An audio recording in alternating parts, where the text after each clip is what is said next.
ujian. Yang kedua adalah teguran. Bagaimana caranya untuk meredam bencana ini?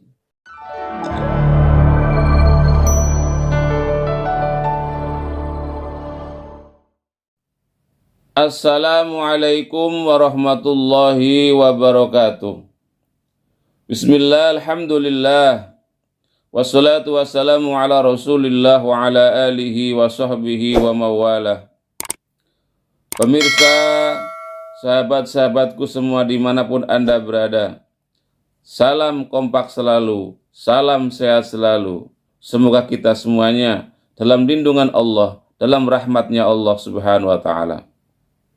Pertama dan yang paling utama, puji syukur kita panjatkan kehadirat Allah subhanahu wa ta'ala atas segala nikmatnya, atas segala karunia-Nya. Sehingga pagi hari ini, insya Allah kita dalam keadaan sehat walafiat. Salawat dan salam kita sampaikan ke hadirat Nabi kita Muhammad sallallahu alaihi wasallam.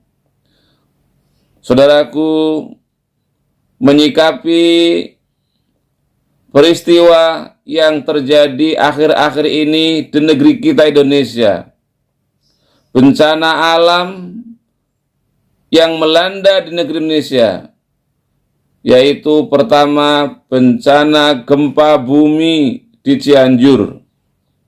Berkali-kali Cianjur diguncang gempa bumi. Banyak sekali korban jiwa, ratusan nyawa meninggal dunia akibat gempa bumi itu. Belum lagi korban harta benda. Dan banyak saudara-saudara kita, anak-anak kita menjadi yatim piatu, kehilangan kedua orang tuanya, kehilangan orang tuanya akibat bencana tersebut.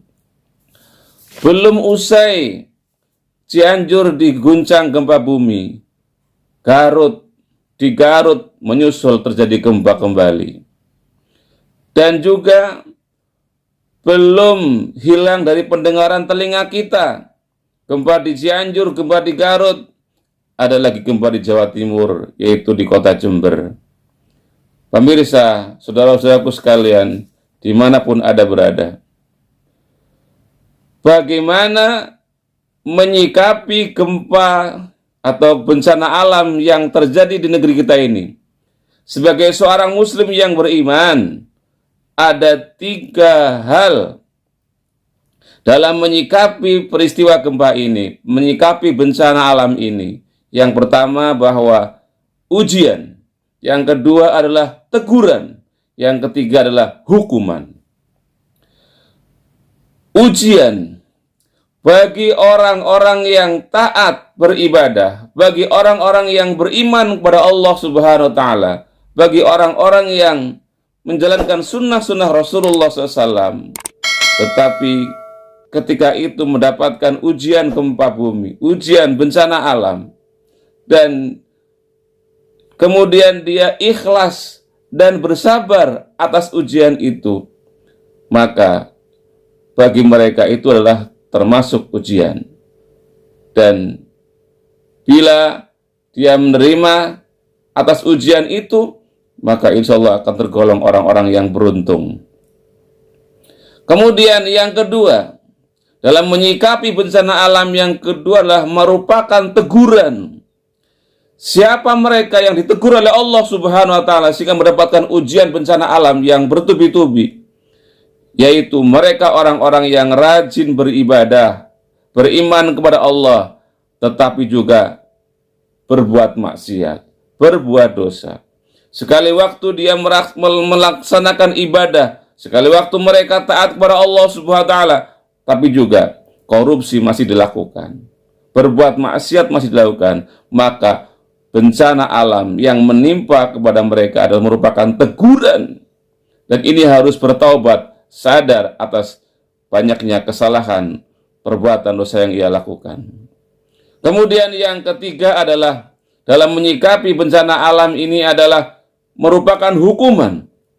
Siapa mereka yang dikategorikan sebagai hukuman? Mereka orang-orang yang mendurhakai ayat-ayat Allah.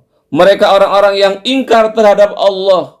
Dan kemudian banyak berbuat maksiat, banyak berbuat dosa. Kemaksiatan selalu dilakukan. Kemaksiatan merajalela, tapi dia ingkar kepada Allah, durhaka kepada Allah, mengingkari ayat-ayat Allah.